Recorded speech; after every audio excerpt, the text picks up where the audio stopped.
नमस्कार विद्यार्थी मित्रांनो, आज आपण केन्स प्रणीत रोजगारीचा सिद्धांत या संदर्भामध्ये जी सविस्तर चर्चा आहे ही चर्चा या ठिकाणी करणार आहोत। प्रामुख्यानं या अगोदर आपण सेचा बाजारपेठेचा जो सिद्धांत आहे हा सिद्धांत पाहिलेला आहे आणि त्यावरती केन्सने केलेल्या जे काही टीका आहेत त्या टीका सुद्धा आपण या ठिकाणी पाहिलेल्या होत्या।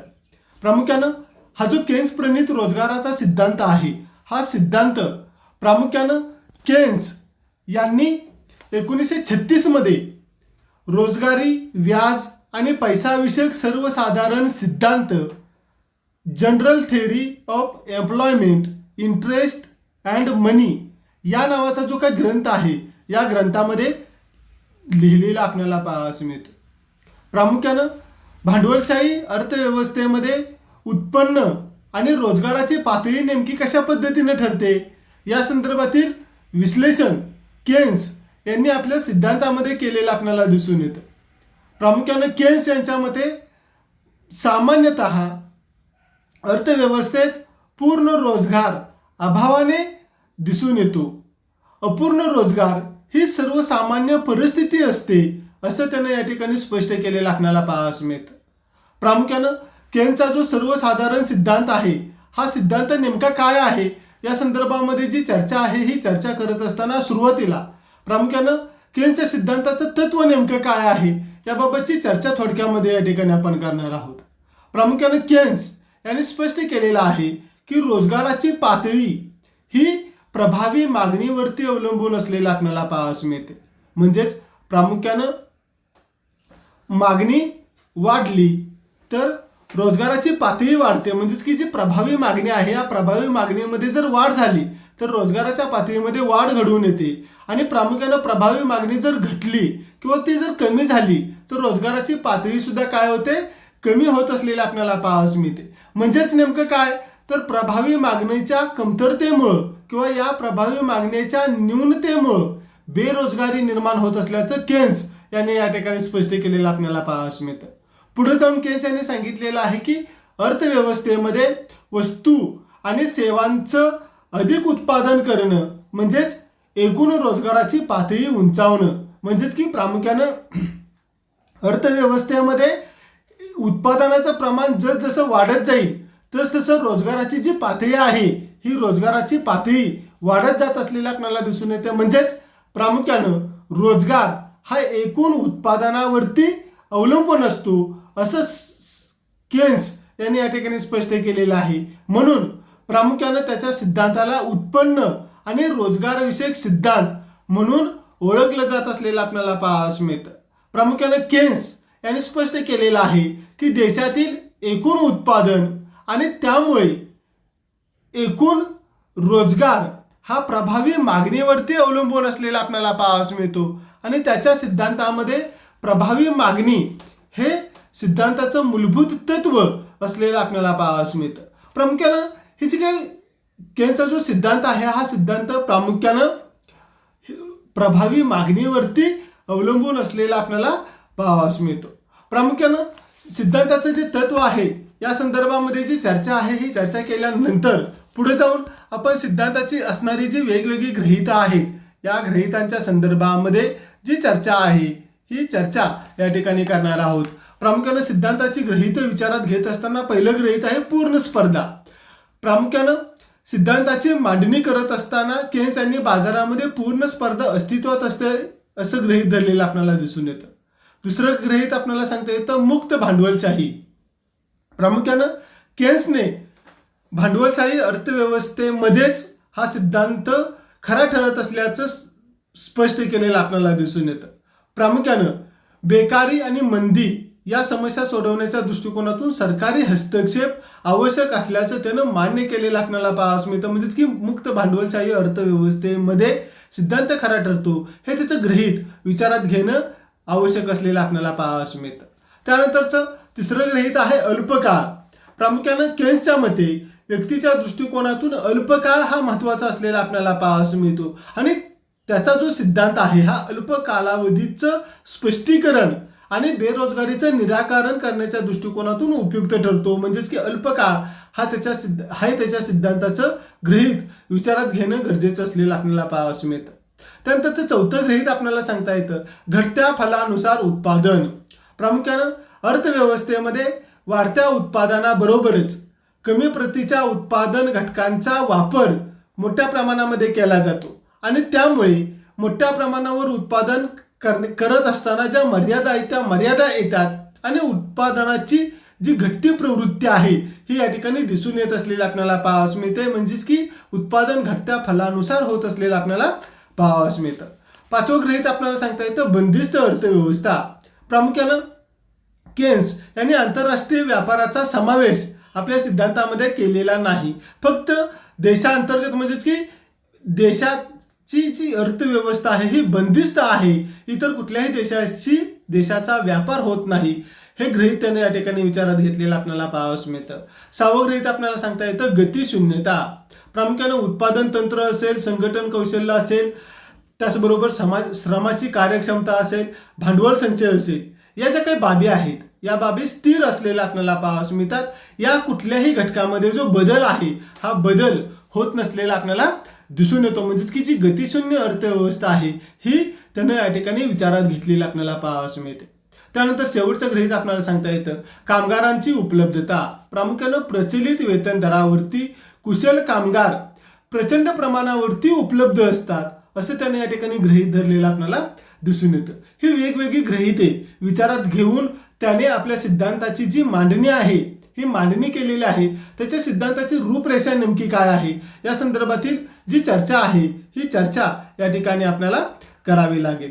प्रामुख्यानं सिद्धांताची रूपरेषा पाहत असताना आपल्याला दिसून येतं की अर्थव्यवस्थेमध्ये कोणत्या वेळेला किती कामगारांना रोजगार पुरवला जाईल किंवा अर्थव्यवस्थेमध्ये रोजगाराची उपलब्धता नेमकी किती होईल याचं विश्लेषण करण्याच्या दृष्टिकोनातून त्याने सिद्धांताची किंवा रोजगाराच्या सिद्धांताची जी मांडणी आहे ही मांडणी केलेली आपल्याला दिसून येते. प्रामुख्यानं भांडवलशाही अर्थव्यवस्थेमध्ये प्रत्येक उत्पादक घटक नफ्याच्या अपेक्षेनं उत्पादन करत असलेला आपल्याला दिसून येतो. म्हणजेच की भांडवलशाहीमध्ये नफा हे मूलभूत तत्व असलेलं आपल्याला दिसून येतं. प्रामुख्यानं पूर्ण स्पर्धेमध्ये जास्तीत जास्त नफा मिळेपर्यंत उत्पादन घटकांचा वापर केला जातो. म्हणजेच की अर्थव्यवस्थेमध्ये पूर्ण स्पर्धा आहे असं आपण वरती पाहिलेलं आहे, बरोबर. आणि प्रामुख्यानं पूर्ण स्पर्धेमध्ये अर्थव्यवस्थेमध्ये असणाऱ्या सर्व उत्पादन घटकांचा वापर पूर्णपणे केला जात असतो आणि त्यावरून उत्पादनाचं जे प्रमाण आहे हे प्रमाण ठरवलं जातं आणि त्या उत्पादनाच्या प्रमाणावरूनच रोजगाराची पातळी निश्चित होत असलेली आपल्याला पाहावयास मिळते. म्हणजेच अर्थव्यवस्थेमध्ये एकूण रोजगाराची पातळी म्हणजे नेमकं काय तर सर्व संयोजकांनी जास्तीत जास्त नफा मिळवण्याच्या दृष्टिकोनातून त्या सर्व रोजगाराच्या प्रमाणांची बेरीज या ठिकाणी विचारात घेतली जात असलेलं आपल्याला पाहावयास मिळते. म्हणजेच की केन्सने या ठिकाणी स्पष्ट केलेलं आहे की अर्थव्यवस्थेमध्ये एकूण उत्पादन आणि एकूण रोजगार यांच्यामध्ये सरळ आणि प्रमाणशीर संबंध असलेला आपल्याला पाहावयास मिळतो. म्हणजेच की प्रामुख्यानं उत्पादन वाढल्यास रोजगारामध्ये जी वाढ आहे ही वाढ घडून येत असलेली आपल्याला दिसून येते. म्हणजेच की प्रामुख्यानं उत्पादनामध्ये वाढ झाली की रोजगारामध्ये जी वाढ आहे ही वाढ होत असलेली आपल्याला पाहावयास मिळते. प्रामुख्यानं भांडवलशाही अर्थव्यवस्थेमध्ये उत्पादन नेमकं किती करायचं याचे निर्णय वस्तूची विक्री होण्यापूर्वीच घेतले जात असलेले आपल्याला दिसून येतात. म्हणजेच विशिष्ट उत्पादन विकल्यानंतर आपल्याला किती उत्पन्न मिळेल याला त्याने अपेक्षित उत्पन्न असं म्हटलेलं आहे. म्हणजेच की विशिष्ट उत्पादनाची विक्री केल्यानंतर आपल्याला किती उत्पन्न मिळणार आहे याचा जो अंदाज आहे हा अंदाज भांडवलदार करत असतो.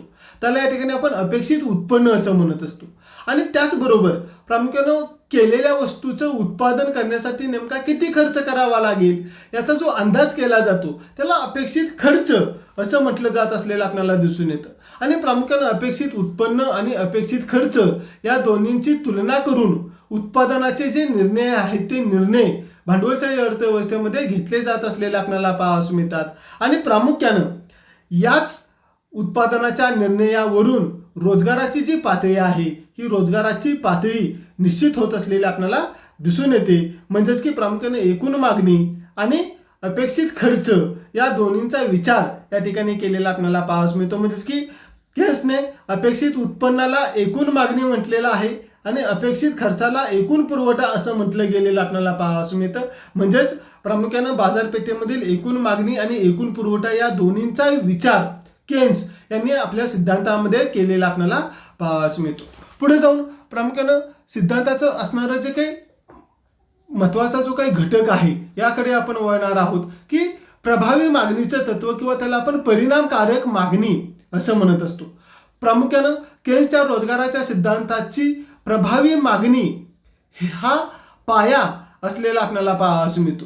प्रामुख्यानं केन्स यांनी मागणी हा जो शब्द आहे हा शब्द एका विशिष्ट अर्थानं या ठिकाणी विचारात घेतलेला आपल्याला पाहावयास मिळतो. म्हणजेच प्रामुख्यानं मागणी म्हणजे फक्त इच्छा असा त्याचा अर्थ या ठिकाणी सूचित केला जात नाही, तर प्रभावी मागणी म्हणजे खरेदी शक्तीचं पाठबळ असलेली मागणी. प्रभावी मागणी म्हणजे काय, तर खरेदी शक्तीचं पाठबळ असलेली मागणी असं म्हटलं गेलेलं आपल्याला पाहावयास मिळते. किंवा साध्या आणि सोप्या भाषेमध्ये आपल्याला स्पष्ट करता येतं की उत्पादनाची जी प्रक्रिया आहे ही उत्पादनाची प्रक्रिया सातत्यानं सुरू ठेवू शकेल अशी जी मागणी आहे तिला या ठिकाणी आपण प्रभावी मागणी असं म्हणत असतो. म्हणजेच एखाद्या व्यक्तीनं एखादी वस्तू विकत घेण्याची इच्छा व्यक्त केली, पण ती विकत घेण्यासाठी त्याच्याकडे पैशाचं जर पाठबळ नसेल किंवा त्याची पैसा खर्च करण्याची जर मानसिकता नसेल तर प्रामुख्यानं त्याला आपण मागणी असं म्हणू शकणार नाही. प्रामुख्यानं केन्सची जी प्रभावी मागणी आहे या प्रभावी मागणीमध्ये प्रामुख्यानं फक्त इच्छा नव्हे तर ती वस्तू खरेदी करण्यासाठी आवश्यक असणारं जे काही पैशाचं पाठबळ आहे हे पैशाचं पाठबळ असणं आणि पैसा खर्च करण्याची व्यक्तीची जी मानसिक तयारी आहे ही मानसिक तयारी असणं हे अत्यंत महत्त्वाचं असलेलं आपल्याला पाहावयास मिळतं. तरच या ठिकाणी प्रभावी मागणीची जी निर्मिती आहे ही निर्मिती होत असलेली आपल्याला पाहावयास मिळते. म्हणजेच प्रामुख्यानं केन्सनं दिलेलं हे जे स्पष्टीकरण आहे याचा जर आपण विचार केला तर समग्रलक्षी स्वरूपाचं हे स्पष्टीकरण आपल्याला दिसून येतं. मागणीचा जो अर्थ आहे हा अर्थ अर्थव्यवस्थेतील एकूण मागणी म्हणजेच की एका उत्पादकाच्या मागणीचा विचार न करता त्यानं संपूर्ण अर्थव्यवस्थेमध्ये असणारी जी उत्पादकाची मागणी आहे या उत्पादकाच्या मागणीचा विचार या ठिकाणी केलेला आपल्याला पाहावयास मिळतो. आणि प्रामुख्यानं प्रभावी मागणी हा केन्सच्या सिद्धांताचा केंद्रबिंदू असल्यामुळं रोजगाराच्या सिद्धांतामध्ये किंवा त्याला आपण प्रभावी मागणीचा सिद्धांत म्हणून सुद्धा ओळखतो. प्रामुख्यानं हा जो केन्सचा सिद्धांत आहे या केन्सच्या सिद्धांतामध्ये रोजगाराची पातळी ही प्रभावी मागणीवरती अवलंबून असते असं केन्स यांनी स्पष्ट केलेलं आपल्याला पाहावयास मिळतं. प्रामुख्यानं अर्थव्यवस्थेमध्ये बेकारी निर्माण होण्याचं कारण याचा ज्या वेळेला विचार केला जातो त्यावेळेला प्रामुख्यानं प्रभावी मागणीच्या कमतरतेमुळे अर्थव्यवस्थेमध्ये बेकारी निर्माण होते. मी तुम्हाला सांगितलं की प्रभावी मागणी म्हणजे काय, तर प्रामुख्यानं उत्पादनाची प्रक्रिया सातत्यानं सुरू ठेवू शकेल अशी मागणी याला या ठिकाणी आपण प्रभावी मागणी असं म्हणत असतो. आणि प्रामुख्यानं अर्थव्यवस्थेमध्ये बेकारी निर्माण होण्याचं कारण जर आपण विचारात घेतलं तर आपल्या लक्षात येतं की प्रभावी मागणीच्या कमतरतेमुळे अर्थव्यवस्थेमध्ये बेकारी निर्माण होत असलेले आपल्याला पाहावयास मिळते. केन्सच्या मते भांडवलशाही अर्थव्यवस्थेत कमी अधिक प्रमाणामध्ये बेकारीचं स्वरूप आपल्याला दिसून येतं. आणि प्रामुख्यानं भांडवलशाही अर्थव्यवस्थेमध्ये असणारी बेकारी ही तिचं वैशिष्ट्य असलेलं आपल्याला पाहावयास मिळतं. कारण भांडवलशाही अर्थव्यवस्थेमध्ये परिणामकारक मागणीचा अभाव मोठ्या प्रमाणामध्ये निर्माण होत असलेला आपल्याला पाहावयास मिळतो. प्रभावी मागणी किंवा परिणामकारक मागणीची न्यूनता किंवा कमतरता भांडवलशाही अर्थव्यवस्थेमध्ये आपल्याला दिसून येते. केन्स यांनी याचं स्पष्टीकरण देत असताना सांगितलेलं आहे की देशामधील राष्ट्रीय उत्पन्नामध्ये ज्या प्रमाणामध्ये वाढ होते त्या प्रमाणामध्ये राष्ट्रीय उपभोगामध्ये वाढ होत नाही. म्हणजेच की उत्पन्न ज्या प्रमाणामध्ये व्यक्तीचं किंवा राष्ट्राचं वाढत जातं त्या प्रमाणामध्ये उपभोगामध्ये वाढ घडवून येत नाही. आणि याचा परिणाम म्हणून उत्पन्न किंवा राष्ट्रीय उत्पन्न आणि राष्ट्रीय उपभोग यामध्ये तफावत निर्माण होते आणि अर्थव्यवस्थेमध्ये जी बेरोजगारी आहे ही बेरोजगारी निर्माण होत असलेली आपल्याला पाहावयास मिळते. प्रामुख्याने ही जी समस्या आहे ही समस्या जर आपल्याला सोडवायची असेल म्हणजेच की बेरोजगारीची समस्या सोडवण्यासाठी किंवा राष्ट्रीय उत्पन्न आणि राष्ट्रीय उपभोग यांच्यामध्ये निर्माण झालेली जी काही तफावत आहे ही तफावत जर आपल्याला कमी करायची असेल तर प्रामुख्यानं गुंतवणुकीमध्ये वाढ घडवून आणून प्रभावी मागणी वाढवणं हे आवश्यक असलेलं आपल्याला पाहावयास मिळतं. म्हणजेच की प्रामुख्यानं जोपर्यंत गुंतवणुकीमध्ये वाढ घडून येत नाही तोपर्यंत प्रभावी मागणी वाढणार नाही, असं केन्स यांनी स्पष्ट केलेलं आपल्याला पाहावयास मिळतं. म्हणजेच की आपल्याला थोडक्यामध्ये काय सांगता येतं, तर परिणामकारक मागणी किंवा प्रभावी मागणीच्या कमतरतेमुळं अर्थव्यवस्थेमध्ये बेकारी निर्माण होते. म्हणून केन्सचा हा जो रोजगाराचा सिद्धांत आहे, हा रोजगाराचा सिद्धांत मागणी न्यूनता सिद्धांत म्हणून ओळखला जात असलेला आपल्याला पाहावयास मिळतो. म्हणजेच प्रामुख्यानं मागणीतील कमतरता नष्ट करून रोजगारामध्ये वाढ घडवून आणण्याच्या दृष्टिकोनातून परिणामकारक मागणीमध्ये वाढ करावी लागत असलेला आपल्याला पाहावयास मिळते. आणि त्यासाठी देशामध्ये प्रचंड प्रमाणामध्ये गुंतवणूक खर्च करावा लागत असलेला आपल्याला पाहावयास मिळतो. हे केन्सच्या रोजगाराच्या सिद्धांतामध्ये असणारं प्रभावी मागणीचं तत्व असलेलं आपल्याला पाहावयास मिळतं. प्रामुख्यानं ही जी प्रभावी मागणी आहे, ही प्रभावी मागणी ठरवणारे घटक नेमके कुठले आहेत याचं स्पष्टीकरण देण्याचा प्रयत्न प्रामुख्यानं केन्स यांनी केलेला आपल्याला पाहावयास मिळतो. म्हणजेच की प्रामुख्यानं आपण पाहिलं की केन्सच्या सिद्धांताची प्रभावी मागणी ही मध्यवर्ती कल्पना असलेली आपल्याला पाहावयास मिळते. आणि प्रामुख्यानं प्रभावी मागणी नेमकी कुठल्या घटकांच्या वरती अवलंबून आहे हे पाहत असताना प्रामुख्यानं प्रभावी मागणी ठरवणारा सगळ्यात महत्त्वाचा घटक म्हणजेच की एकूण मागणी फलन. प्रामुख्यानं केन्सचा हा जो सिद्धांत आहे, या सिद्धांतामध्ये प्रभावी मागणी ठरवणारा सगळ्यात महत्त्वाचा घटक म्हणजेच की एकूण मागणी फलन. प्रामुख्यानं भांडवलशाही अर्थव्यवस्थेमध्ये प्रत्येक उत्पादक घटक आपल्या उत्पादित वस्तूंना किती मागणी येईल आणि त्यानुसार त्या वस्तूची विक्री केल्यानंतर आपल्याला किती उत्पन्न प्राप्त होईल याचा अंदाज बांधत असलेला आपल्याला पाहावयास मिळतो.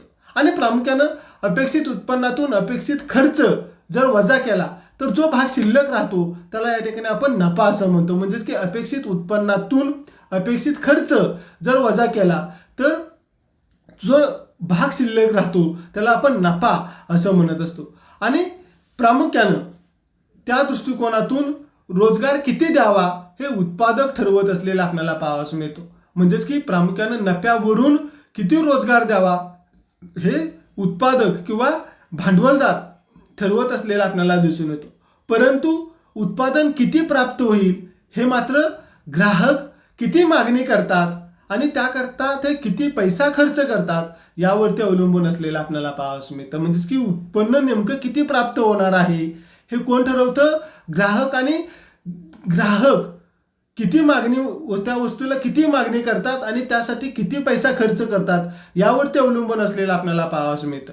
म्हणजेच अर्थव्यवस्थेमध्ये वेगवेगळ्या रोजगार पातळ्या असताना उत्पादन केल्या जाणाऱ्या वस्तूंच्या किमतीपासून उत्पादक जे उत्पन्न अपेक्षितात ते निरनिराळे उत्पन्न दाखवणारे पत्रक म्हणजे एकूण मागणी फलन. म्हणजेच की अर्थव्यवस्थेमध्ये वेगवेगळ्या रोजगाराच्या पातळ्या असताना उत्पादन केल्या जाणाऱ्या ज्या काही वस्तू आहेत किंवा उत्पादन आहे त्या वस्तूंच्या किमतीपासून जे उत्पन्न अपेक्षितलं जातं ते निरनिराळे उत्पन्न दाखवणारे पत्रक म्हणजेच एकूण मागणी फलन. ही जी बाब आहे ही बाब आपण एकूण मागणी पत्रक या घटकाच्या माध्यमातून पाहणार आहोत. आपल्या समोर एक पत्रक दिसत आहे किंवा तक्ता क्रमांक 1 आणि आकृती क्रमांक 1 तुम्हाला समोर दिसत आहे. प्रामुख्यानं बाजूच्या पत्रकावरून आपल्याला असं दिसून येतं किंवा तक्ता क्रमांक 1 वरून आपल्याला असं दिसून येतं की रोजगाराच्या पातळीमध्ये जर वाढ झाली तर एकूण मागणी किमतीमध्ये वाढ होत असलेलं आपल्याला पाहावयास मिळते. उलट रोजगाराच्या पातळीमध्ये घट झाली तर एकूण मागणी किंमत घटत असलेलं आपल्याला पाहावयास मिळते. ज्या वेळेला 25 लाख लोकांना रोजगार दिला जातो तेव्हा एकूण मागणी किंमत 140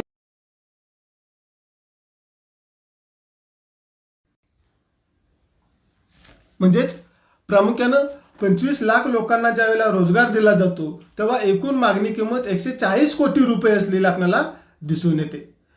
प्रामुख्यानं उलट 5 लाख लोकांना ज्या वेळेला रोजगार दिला जातो तेव्हा ती 100 कोटी रुपये असलेली आपल्याला पाहावयास मिळते. म्हणजेच प्रामुख्यानं एकंदर मागणी फलन म्हणजेच वेगवेगळ्या रोजगाराच्या पातळीमुळं निर्माण झालेल्या उत्पादनाची विक्री करून येणाऱ्या अपेक्षित किमतीला किंवा त्याला आपण अपेक्षित किंमत कोष्टक असं या ठिकाणी म्हणत असतो. प्रामुख्यानं रोजगाराच्या पातळीमध्ये वाढ होईल त्या प्रमाणामध्ये अपेक्षित उत्पन्न वाढत असलेलं आपल्याला पाहावयास मिळतं. कारण रोजगार वाढल्यामुळं उत्पादन वाढतं आणि त्यावरती होणारा ग्राहकांचा खर्च वाढत असलेला आपल्याला पाहावयास मिळतो. म्हणजेच की तक्ता क्रमांक 1 मध्ये आपल्याला दिसून येते की रोजगाराची पातळी 5 लाख असताना एकूण मागणी 100 कोटी रुपये आहे. ही या ठिकाणी वाढत गेलेली आपल्याला पाहावयास मिळते. प्रामुख्यानं पुढे जाऊन शेवटी 25 लाख रोजगाराची पातळी असताना एकूण मागणी ही 140 कोटी रुपये एवढी असलेली आपल्याला पाहावयास मिळते. म्हणजेच प्रामुख्यानं या सर्व बाबींचा जर विचार केला तर आपल्याला दिसून येते की रोजगाराच्या पातळीमध्ये जर वाढ झाली तर एकूण मागणी किंमत वाढते. उलट रोजगाराची पातळी जर घटली तर एकूण मागणी किंमत सुद्धा काय होते, घटत असलेली आपल्याला पाहावयास मिळते. ही बाब आपण आकृतीच्या साहाय्यानं पाहणार आहोत. आपल्या आकृती क्रमांक 1 मध्ये एकूण मागणी वक्र ए मा व हा तुम्हाला दिसत आहे. जेवढे अधिक कामगार कामावरती घेतले जातात तेवढं अपेक्षित उत्पन्न जास्त राहत असलेलं आपल्याला पाहावयास मिळतं. म्हणून उत्पादन वाढत असताना रोजगार आणि उत्पन्न या दोन्हींच्या मध्ये वाढ होत असलेलं आपल्याला पाहावयास मिळते. म्हणजेच की रोजगार आणि उत्पन्न याच्यामध्ये वाढ होत गेलेलं आपल्याला पाहावयास मिळते. पण वाढणारं उत्पन्न सर्वच उत्पन्न खर्च केलं जात नाही आणि यामुळे वाढत्या उत्पादनाबरोबर एकूण मागणी वाढते पण ती घटत्या प्रमाणामध्ये वाढत असलेली आपल्याला पाहावयास मिळते. म्हणून आपल्या आकृती क्रमांक 1 मधील एकूण मागणी वक्र हा हळूहळू खाली झुकत असलेला आपल्याला पाहावयास मिळतो. म्हणजेच की प्रामुख्यानं एकूण मागणी वक्र हा काय झालेला आहे तर खाली झुकत असलेला आपल्याला पाहावयास मिळतो. प्रामुख्यानं हे जे एकूण मागणीचं तत्व आहे हे एकूण मागणीचं तत्व प्रामुख्यानं केन्स यांनी या ठिकाणी स्पष्ट केलेलं आपल्याला पाहावयास मिळतं. त्यानंतर प्रामुख्यानं प्रभावी मागणी ठरवणारे हा यातला जो दुसरा घटक आहे त्याकडे आपण वळणार आहोत. एकूण पुरवठा फलन. प्रामुख्यानं उत्पादक मजुरांना रोजगारी देत असताना अन्य उत्पादन घटकांना सुद्धा कामावर घ्यावं लागत असलेलं आपल्याला पाहावयास मिळतं. म्हणजेच की उत्पादन करत असताना उत्पादनाचे अन्य घटक सुद्धा काय करतो, कामावरती घेत असलेला आपल्याला पाहावयास मिळतो. ज्या वेळेला वस्तूचं उत्पादन केलं जातं त्यावेळेला एकंदर खर्च भरून निघावा अशी उत्पादकाची अपेक्षा असलेली आपल्याला पाहावयास मिळते. म्हणजेच की वस्तूचं उत्पादन करत असताना वस्तूचा उत्पादन खर्च भरून निघावा अशी उत्पादकाची अपेक्षा असलेली आपल्याला पाहावयास मिळते. आणि हा उत्पादन खर्च भरून निघेपर्यंत किंवा हा उत्पादन खर्च भरून निघेल एवढी वस्तूची किंमत असली पाहिजे अशी त्याची अपेक्षा असलेली आपल्याला पाहावयास मिळते. म्हणजेच की प्रामुख्याने या किमान अपेक्षित किमतीला केन्स यांनी काय म्हटलेलं आहे, एकूण पुरवठा किंमत असं म्हटलं गेलेलं आपल्याला पाहावयास मिळतं. म्हणजेच की उत्पादक ज्यावेळेला उत्पादन करत असतो त्यावेळेला उत्पादन केल्यानंतर केलेला उत्पादन खर्च तरी किमान भरून निघाला पाहिजे एवढी तरी किंमत आपल्या वस्तूला मिळाली पाहिजे अशी उत्पादकाची अपेक्षा असलेली आपल्याला दिसून येते. याला केन्स यांनी काय म्हटलेलं आहे तर एकूण पुरवठा किंमत असं म्हटलेलं आहे. आणि प्रत्येक रोजगाराच्या पातळीला विशिष्ट पुरवठा किंमत असलेली आपल्याला पाहावयास मिळते. म्हणजेच की प्रत्येक रोजगाराची जी पातळी आहे या पातळीला विशिष्ट पुरवठा किंमत असते आणि वेगवेगळ्या रोजगाराच्या पातळीला निरनिराळ्या पुरवठा किमती असलेल्या आपल्याला दिसून येतात. रोजगाराच्या वेगवेगळ्या पातळ्या असताना किमान अपेक्षित उत्पन्न किती असलं पाहिजे याचं कोष्टक केन्स यांनी या ठिकाणी दिलेलं आपल्याला पाहावयास मिळतं. आपण आपल्या आकृतीमध्ये किंवा तक्ता क्रमांक 2 मध्ये आपल्याला दिसून येते की रोजगाराची पातळी आणि एकूण मागणी किंवा एकूण जे काही पुरवठा आहे हा नेमका किती झालेला आहे या संदर्भातील जी चर्चा आहे या ठिकाणी आपण करणार आहोत. आपल्या तक्ता क्रमांक 2 वरून दिसून येतं की रोजगाराच्या पातळीत वाढ झाली तर एकूण पुरवठा किमतीमध्ये वाढ होत असलेला आपल्याला पाहावयास मिळते. उत्पादकाने 5 लाख लोकांना जर रोजगार दिला तर कामगारांनी उत्पादन केलेल्या उत्पादन विकून त्यास 115 कोटी रुपये प्राप्त होत असलेले आपल्याला पाहावयास मिळतात. आणि त्याने 10 लाख कामगारांना जर रोजगार पुरवला तर 130 कोटी रुपये प्राप्त होतात. 15 लाख लोकांना जर रोजगार पुरवला तर 145 कोटी रुपये प्राप्त होत असलेले आपल्याला पाहावयास मिळतात. परंतु ज्यावेळेला अर्थव्यवस्था पूर्ण रोजगाराच्या पातळीला पोहोचत असते तेव्हा म्हणजेच की 20 लाख कामगारांना ज्यावेळेला रोजगार दिला जातो त्यावेळेला 160 कोटी रुपये त्याला प्राप्त होत असलेले आपल्याला दिसून येतात. अर्थव्यवस्था पूर्ण रोजगाराच्या पातळीला पोहोचलेली असल्यामुळे उत्पादन खर्च वाढवण्याचा जर प्रयत्न केला तर एकूण पुरवठा किंमत 175 कोटी रुपये होते. म्हणजेच की प्रामुख्याने 25 लाख लोकांना रोजगार दिला तर या ठिकाणी एकूण पुरवठा किंमत 175 कोटी रुपये होत असलेले आपल्याला पाहावयास मिळते. पण रोजगारात पुढे वाढ होत नाही. म्हणजेच की रोजगाराची जी पातळी आहे या रोजगाराच्या पातळीमध्ये पुढे वाढ होत नसलेली आपल्याला पाहावयास मिळते. केन्स यांनी या ठिकाणी स्पष्ट केलेलं आहे की एकूण पुरवठा फलन हे रोजगाराच्या पातळीचं वाढतं फलन असलेलं आपल्याला पाहावयास मिळतं.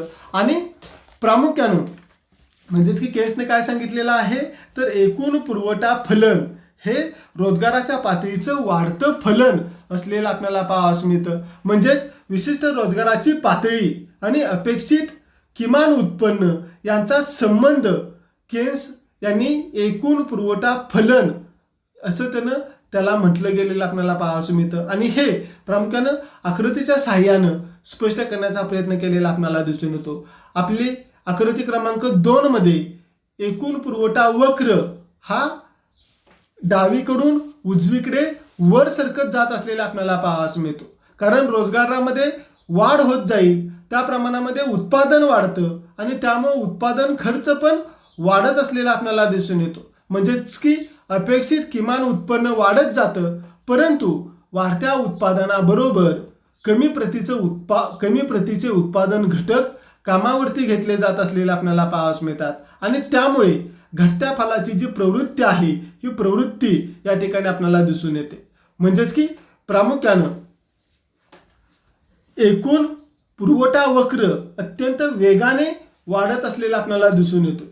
पण रोजगाराची पातळी गाठल्यानंतर उत्पादन खर्च वाढला तरी रोजगार वाढण्याच्या ठिकाणी आपल्याला वाव दिसून येत नाही. म्हणजेच एकूण पुरवठा वक्र ब बिंदू नंतर पुढे अय अक्षाला समांतर होत असलेला आपल्याला पाहावयास मिळतो. आणि आपल्या आकृतीमध्ये ही जी बाब आहे ही बाब तुटक रेषेने दर्शवलेली आपल्याला दिसून येते. म्हणजेच प्रामुख्यानं या एका विशिष्ट मर्यादेनंतर रोजगाराच्या पातळीमध्ये वाढ होत नसलेली आपल्याला पाहावयास मिळते. म्हणजेच की प्रभावी मागणीवरती परिणाम करणारे जे काही घटक आहेत किंवा प्रभावी मागणी ठरवणारे जे हे घटक आहेत या घटकांचा ज्या वेळेला आपण विचार करतो त्यावेळेला एकूण मागणी आणि एकूण पुरवठा हे जे काही दोन घटक आहेत किंवा एकूण मागणी फलन आणि एकूण पुरवठा फलन या दोन बाबींचा विचार या ठिकाणी आपण केलेला आहे. पुढे जाऊन प्रामुख्यानं जी प्रभावी मागणी आहे ही प्रभावी मागणी नेमकी कशी ठरते या संदर्भातील जी चर्चा आहे ही चर्चा या ठिकाणी आपल्याला करायची आहे. प्रामुख्यानं आपल्याला दिसून येतं की एकूण मागणी आणि एकूण पुरवठा हे दोन्हीही अपेक्षित उत्पन्नाचे दर्शक असलेले आपल्याला पाहावयास मिळतात. म्हणजेच एकूण मागणीमुळे जास्तीत जास्त अपेक्षित उत्पन्न दर्शवलं जातं आणि एकूण पुरवठ्यामुळं किमान अपेक्षित उत्पन्न या ठिकाणी दर्शवलं जात असलेलं आपल्याला दिसून येतं. या दोन्हींच्या मध्ये समानता प्रस्थापित करणारी रोजगाराची पातळी ही स्थिर असलेली आपल्याला पाहावयास मिळते. म्हणजेच की एकूण मागणी वक्र आणि एकूण पुरवठा वक्र परस्परांना ज्या उत्पादनाला छेदतात त्या उत्पादनाच्या संबंधाला रोजगाराची पातळी निश्चित होत असलेली आपल्याला पाहावयास मिळते. आणि या छेदन बिंदूला अनुसरून असलेली मागणी म्हणजेच प्रभावी मागणी किंवा त्याला आपण परिणामकारक मागणी असं म्हणत असतो. आणि हा छेदन बिंदू प्रामुख्यानं अर्थव्यवस्थेतील रोजगाराची जी पातळी आहे ही रोजगाराची पातळी निश्चित करत असलेला आपल्याला पाहावयास मिळतो. ही जी बाब आहे ही बाब आपल्या आकृतीमध्ये दिसून येत असलेली आपल्याला पाहावयास मिळते. आपली ही जी आकृती आहे या आकृतीमध्ये जर आपण पाहिलं तर आपल्या लक्षात येतं की आकृतीमध्ये एकूण मागणी वक्र ए मा व आणि एकूण पुरवठा वक्र हे एकमेकांना ब बिंदूमध्ये छेदत असलेला आपल्याला पाहावयास मिळतात. आकृतीमध्ये जो ब बिंदू आहे या ब बिंदूमध्ये एकूण मागणी वक्र आणि एकूण पुरवठा वक्र हे छेदलेले आपल्याला दिसून येतात. म्हणजेच जास्तीत जास्त अपेक्षित उत्पन्न आणि किमान अपेक्षित उत्पन्न हे दोन्ही या ठिकाणी काय होतात समान होत असलेले आपल्याला पाहावयास मिळतात. आणि हे समतोल दर्शवणारे उत्पादन प्रभावी मागणी दर्शवत असलेलं आपल्याला पाहावयास मिळतं. ब बिंदूमध्ये उत्पादन, उत्पन्न आणि रोजगार या घटकांचा समतोल साधला जात असलेला आपल्याला दिसून येतो. आणि म्हणून प्रामुख्यानं अन हे उत्पादन आणि त्या अनुषंगानं रोजगार याच्यामध्ये समतोल दर्शवला जात असलेला आपल्याला पाहायला मिळतो. समजा आपण अन पेक्षा कमी उत्पादन म्हणजेच की अन2 एवढं जर उत्पादन केलं तर आपल्याला अपेक्षित उत्पन्न ड2 हे किमान अपेक्षित उत्पन्नापेक्षा म्हणजेच की फ2 पेक्षा जास्त असलेलं आपल्याला पाहावयास मिळतं. त्यामुळे उद्योग संस्थेला ड-फ एवढा जो फायदा आहे हा फायदा प्राप्त होत असलेला आपल्याला पाहावयास मिळतो. या अतिरिक्त लाभामुळे काय होतं तर उत्पादन वाढून रोजगाराच्या पातळीमध्ये वाढ घडून येते. केनच्या मते उत्पादन आणि रोजगार यांच्यामध्ये सरळ आणि प्रत्यक्ष प्रमाणशीर संबंध असलेला आपल्याला पाहावयास मिळतो. समजा उत्पादन न पेक्षा जर जास्त झालं म्हणजेच की ते न1 एवढं जर झालं तर उद्योग संस्थेला क-स एवढा तोटा होण्याची शक्यता असलेली आपल्याला पाहावयास मिळते. आणि त्यामुळे उत्पादक काय करतील आपलं उत्पादन कमी करतील आणि रोजगार या ठिकाणी कमी होईल. शेवटी आपल्याला स्पष्ट करता येतं की ब-न ही जी समतोल रोजगाराची पातळी आहे ही समतोल रोजगाराची पातळी निश्चित होत असलेला आपल्याला पाहावयास मिळते. यापेक्षा दुसरा कुठलाही समतोल या ठिकाणी असणार नाही. म्हणजेच की जोपर्यंत एकूण मागणी फल हे एकूण पुरवठा फलापेक्षा अधिक असतं तोपर्यंतच रोजगारामध्ये वाढ करणं शक्य असलेलं आपल्याला पाहावयास मिळतं. आणि अशी वाढ फक्त 2 फलात समानता प्रस्थापित होईपर्यंतच केली जाते. मात्र ज्यावेळेला एकूण पुरवठा फल आणि एकूण मागणी फल याच्यामध्ये समानता प्रस्थापित होते त्यावेळेला उत्पादन आणि रोजगार विस्तारण्याची अवस्था संपुष्टात येत असलेली आपल्याला पाहावयास मिळते. आपल्या आकृतीमध्ये एकूण पुरवठा वक्र आणि एकूण मागणी वक्र हे ब बिंदूमध्ये छेदलेले आपल्याला दिसून येतात आणि या ठिकाणी प्रामुख्यानं उत्पन्न, उत्पादन आणि रोजगार यांचा समतोल झालेला आपल्याला पाहावयास मिळतो. अशा पद्धतीनं प्रामुख्यानं केन्स यांनी आपला हा जो काही रोजगाराचा सिद्धांत आहे या रोजगाराच्या सिद्धांतामध्ये प्रामुख्यानं एकूण मागणी आणि एकूण पुरवठा फल यांच्या समतोलाच्या माध्यमातून प्रामुख्यानं रोजगाराची पातळी नेमकी कशा पद्धतीने निश्चित होते याचं स्पष्टीकरण केलेलं आपल्याला दिसून येतं. प्रामुख्यानं केनच्या सिद्धांतावरती केल्या गेलेल्या जे काही टीका आहेत या टीका या ठिकाणी आपल्याला थोडक्यामध्ये पाहाव्या लागतील. प्रामुख्यानं केनच्या सिद्धांतावरील टीकांचा विचार करत असताना प्रामुख्यानं पहिली टीका आपल्याला सांगता येते की मंदीचं अर्थशास्त्र.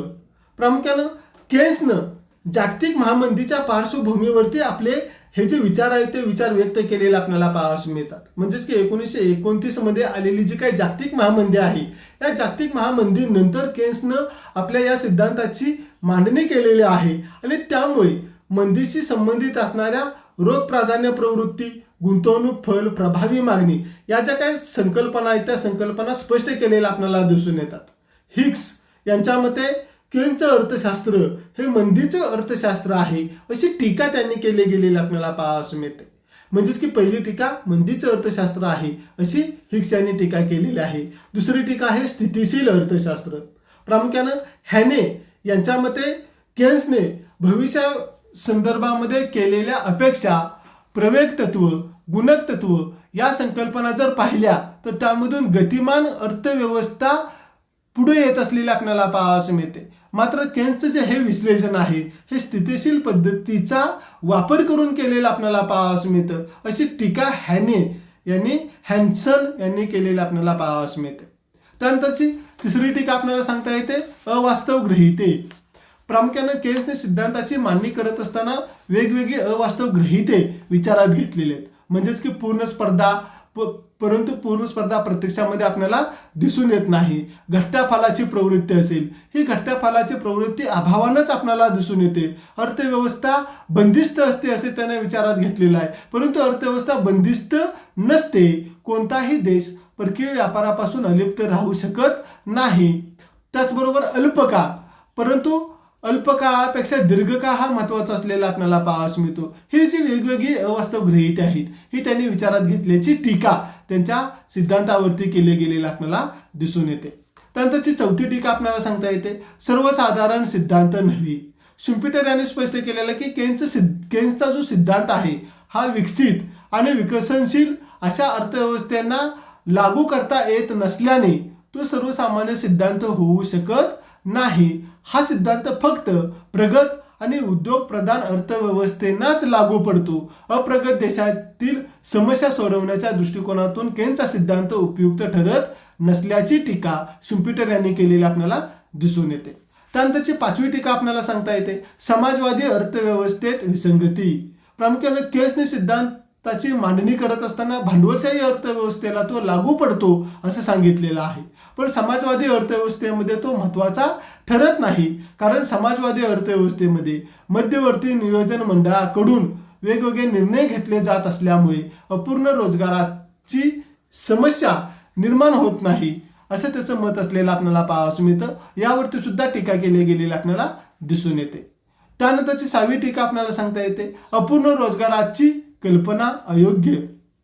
प्रामुख्यानं हॅझलिट यांनी स्पष्ट केलेलं आहे किंवा टीका करत असताना सांगितलेलं आहे की अपूर्ण रोजगाराची कल्पना ही अयोग्य आहे. बेकार जी काही बेकारी आहे अर्थव्यवस्थेतील ती बेकारी अर्थव्यवस्थेमध्ये समतोल निर्माण करण्याच्या दृष्टिकोनातून प्रामुख्यानं मदत करत नाही.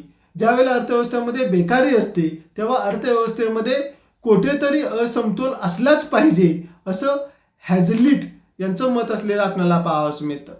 त्यानंतरची सातवी टीका आपल्याला सांगता येते, जुन्या संकल्पनांचा वापर. प्रामुख्याने केन्सने आपल्या सिद्धांतामध्ये वापरलेल्या संकल्पना पूर्वीच्या अनेक अर्थशास्त्रज्ञांनी वापरलेल्या आपल्याला पाहावयास मिळतात. उदाहरणार्थ माल्थसनं परिणामकारक मागणी ही संकल्पना वापरलेली होती. कार्ल मार्क्स यांनी न्यून उपभोगाच्या संदर्भामध्ये विश्लेषण केलेलं होतं. हॅब्सन यांनी प्रामुख्यानं वेतन कपातीला विरोध केलेला आपल्याला पाहावयास मिळतो. प्रौधान यांनी रोग प्राधान्य प्रवृत्तीचा विचार केलेला आपल्याला पाहावयास मिळतो. म्हणजेच की या जुन्या वापरलेल्या संकल्पनांचा वापर केन्स यांनी केल्याची टीका केली गेलेली आपल्याला पाहावयास मिळते. त्यानंतरची आठवी टीका आपल्याला सांगता येते, सरकारी खर्चाकडे दुर्लक्ष. केन्सच्या मते प्रभावी मागणी ही उपभोग खर्च आणि गुंतवणूक खर्च यावरती अवलंबून असते, परंतु या दोन्ही खर्चाचा विचार त्याने खाजगी खर्चाच्या संदर्भामध्ये केलेला आहे. त्यानं सरकारी खर्चाकडे दुर्लक्ष केल्याची टीका केली गेलेली आपल्याला पाहावयास मिळते. त्यानंतर नववी टीका आपल्याला सांगता येते, इतर घटक दुर्लक्षित. केन्सने आपल्या सिद्धांताची मांडणी करत असताना पैशाच्या संदर्भामध्ये तो मांडल्याने तो अवास्तव वाटत असलेला आपल्याला पाहावयास मिळतो. कारण पैशा व्यतिरिक्त रोजगारावरती परिणाम करणारे इतर अनेक घटक असतात. या घटकांचा विचार त्याने या ठिकाणी केला नाही. फक्त पैसा हा एकच घटक त्यानं विचारात घेतला आणि इतर घटकांच्याकडे दुर्लक्ष केलेलं आपल्याला पाहावयास मिळतं. त्यानंतरची 10वी टीका आपल्याला सांगता येते, प्रभावी मागणी उपयुक्त ठरत नाही. केन्सने सिद्धांताची मांडणी करत असताना परिणामकारक मागणीमध्ये वाढ घडवून आणून उत्पादन आणि रोजगार वाढवता येतो, पण विकसनशील देशांच्या मध्ये प्रभावी मागणी ही अगदी खालच्या पातळीवरती असलेली आपल्याला पाहावयास मिळते. कारण विकसनशील देशांच्या मध्ये बचतीचं प्रमाण कमी असतं आणि लोकांची खरेदी शक्ती कमी झालेली आपल्याला पाहावयास मिळते. अशा देशांच्या मध्ये चलनाच्या पुरवठ्यामध्ये वाढ केली तरी व्याजदर कमी होऊन गुंतवणूक वाढण्याच्या ऐवजी भाववाढ होत असलेली आपल्याला पाहावयास मिळते. तेव्हा अशा देशांच्या मध्ये मागणीमध्ये वाढ करणं ही समस्या नसून पुरवठ्यामध्ये वाढ करणं हा खरा प्रश्न असलेला आपल्याला दिसून येतो. म्हणजेच की परिणामकारक मागणीचं तत्व विकसनशील देशाच्या दृष्टिकोनातून उपयुक्त ठरत नसल्याची टीका केली गेलेली आपल्याला पाहावयास मिळते. त्यानंतरची 11वी टीका आपल्याला सांगता येते, पुरवठा फलनाकडे दुर्लक्ष. प्रामुख्याने केन्सने पुरवठा फलनाकडे दुर्लक्ष करून फक्त मागणी फलनालाच जास्त महत्त्व दिलेलं आपल्याला पाहावयास मिळतं आणि त्यामुळे त्याचं जे विश्लेषण आहे हे विश्लेषण एकांगी वाटत असल्याची टीका त्याच्या सिद्धांतावरती केली गेलेली आपल्याला दिसून येते. त्यानंतर पुढची टीका आपल्याला सांगता येते, उपभोग फलनाचे विश्लेषण विसंगत. प्रामुख्यानं अप्रगत देशांच्या मध्ये सरासरी आणि सीमांत उपभोग प्रवृत्ती ही उच्च पातळीवरती असलेली आपल्याला पाहावयास मिळते. उत्पन्नात वाढ होत असताना सीमांत उपभोग प्रवृत्ती केन्स यांच्या मताप्रमाणे घटत जाण्याच्या ऐवजी वाढत जाते. मात्र अशा देशांच्या मध्ये उपभोग्य वस्तूंच्या मागणीची लवचिकता जास्त असलेली आपल्याला पाहावयास मिळते. उत्पन्न वाढत असताना प्रदर्शन परिणामामुळे परदेशी वस्तूंच्या वापराचा हव्यास या ठिकाणी सुरू होतो आणि ग्रामीण भागातील शेतकऱ्यांचं उत्पन्न वाढलं तर त्याच्या विक्री खर्च वाढत असलेला आपल्याला पाहावयास मिळतो. प्रामुख्यानं वाढत्या मागणीमुळे किंमत वाढ घडून येत असलेला आपल्याला पाहावयास मिळते. म्हणजेच केन्सनं उपभोग फलनाचं विश्लेषण करत असताना विकसनशील देशांच्या मध्ये जी विसंगती आहे ही आपल्याला दिसून येते. त्यानंतरची पुढची टीका आपल्याला सांगता येते गुंतवणूक फलनाला अवास्तव महत्व. प्रामुख्यानं केन्सने रोजगाराच्या सिद्धांतामध्ये गुंतवणूक फलनाला महत्व दिलेलं आपल्याला पाहावयास मिळतं. पण विकसनशील देशांच्या मध्ये भांडवलाची सीमांत कार्यक्षमता अल्प असलेली आपल्याला पाहावयास मिळते. अमर्यादित बाजारपेठा, शेती उत्पादनातील अनिश्चितता, निर्णय वस्तूच्या किमतीतील अस्थैर्य या सर्व कारणांच्यामुळे अविकसित देशांच्या मध्ये गुंतवणूक धोक्याची असलेली आपल्याला पाहावयास मिळते आणि त्यामुळे व्याजदर कमी होऊन भांडवलाची सीमांत कार्यक्षमता ही खालच्या पातळीवरती राहत असलेली आपल्याला पाहावयास मिळते आणि गुंतवणूक वाढ फारशी घडून येत नसलेली आपल्याला दिसून येते. त्यानंतरची पुढची टीका आपल्याला स्पष्ट करता येते अतिसामान्य वस्तूंसाठी मागणी पुरवठा वक्राचा उपयोग.